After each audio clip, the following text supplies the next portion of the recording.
come in as adults.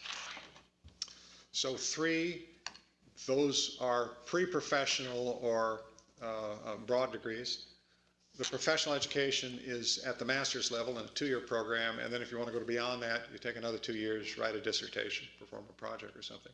That model has now been adopted by essentially all European universities, by Russia, and it's now beginning to propagate through Asia, through Korea, perhaps Japan, Singapore, and so forth.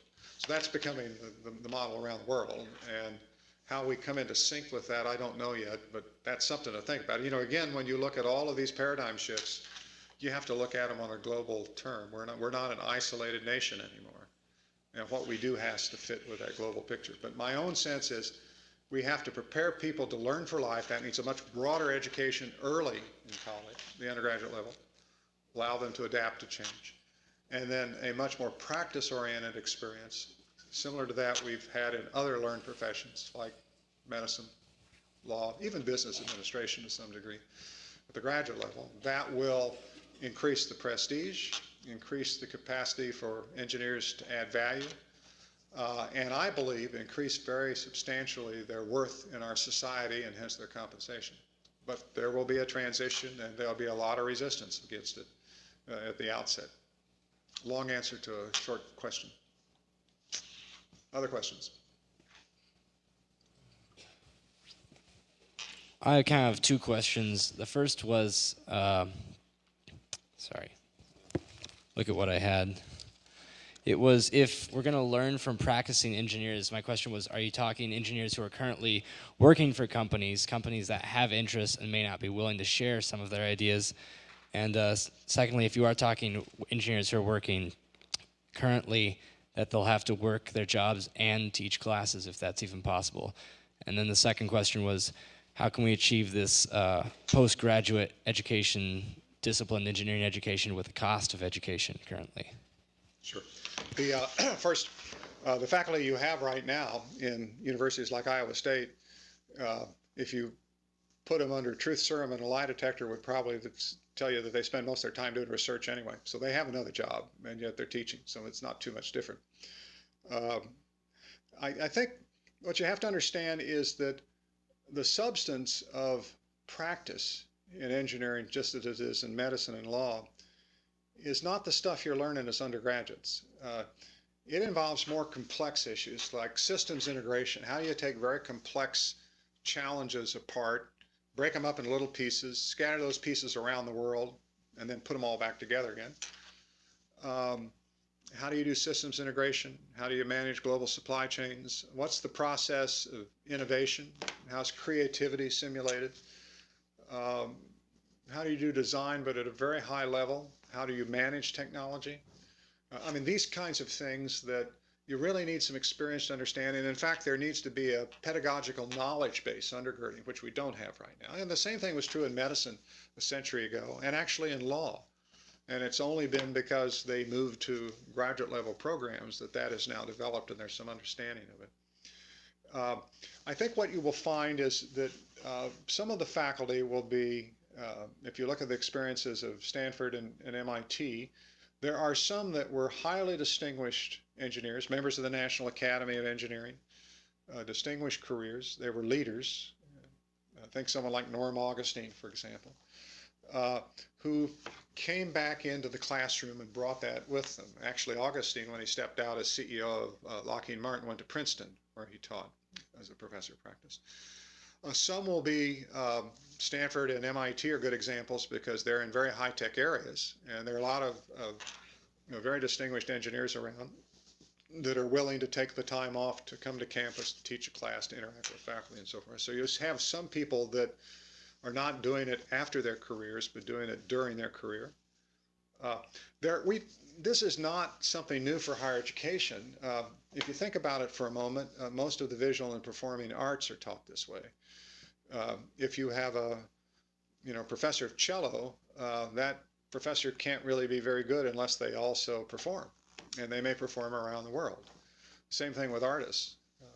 That suggests professors of practice don't need things like tenure and so forth. They have, but they bring the experience of what they do into this new kind of pedagogy, and I think that's what students need. Cost, Well, at the graduate level, I think most of the cost is going to be borne by the marketplace. In the same way that it is today with graduate education, which is more research-based. Most students are supported to do that. But again, if you think about the new paradigm of lifelong learning, in which it's actually the person that benefits that will be paying through what they're able to earn and to generate for their education. One way to think about it is with the Spellings Commission, we look very carefully at what are called LELAs, lifelong learning accounts. You're probably aware of the 529 accounts that allow you, parents for example, to invest money with tax benefits that will accumulate and can be used by their children or other relatives for their college education. But since they accumulate without taxes, they accumulate very, very fast. One can imagine something more akin to Social Security, where as you work, a certain amount is deducted from your payroll, put into such an account that will then multiply in value, and then will then be available for your education. If you do it that way, I mean, the cost of education is much smaller than the cost of health care or cost of retirement. And furthermore, as you invest, you increase your earning capacity and you bootstrap it up. So there are a lot of different ways to go about financing this. But I think it is probably wrong to assume it's not. I do not believe it will be an additional direct burden on students and parents. I think there'll be a way to finance it. I might add that the way I just suggested is in fact the way higher education is now financed in countries like Australia, and it's very effective. Other questions? We have another question from one of our off-campus students.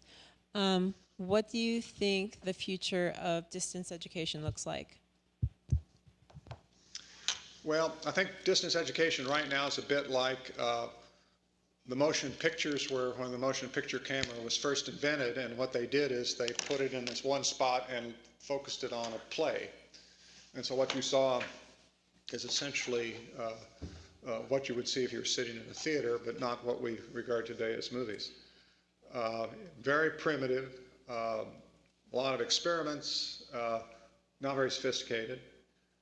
I think that the advantage of distance education involves immersion and interactivity and building communities at a distance.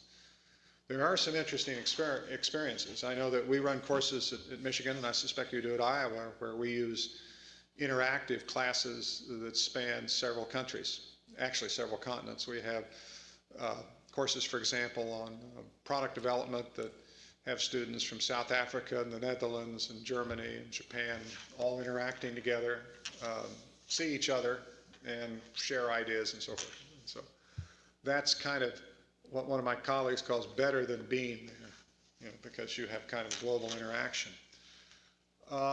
Another example of what can be done, actually, and interestingly enough, the folks that are most adept at using distance learning right now is the military. They use it in immersive training. There's a research center at the University of Southern California for the Center for Creative Technologies.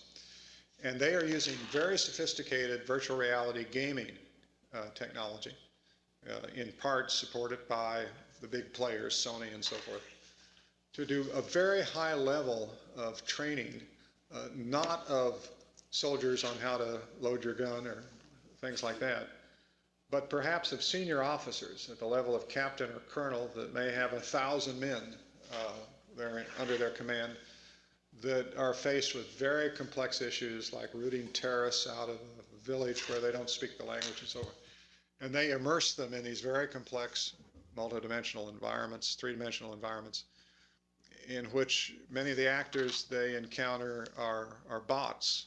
They're intelligent, AI-based.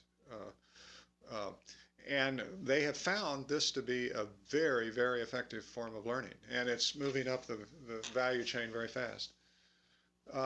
If you look at some of the massively multiplayer games, the World of Warcraft, Second Life, which is another kind of an activity, there are ways to build virtual organizations or communities highly interactive, that are very effective at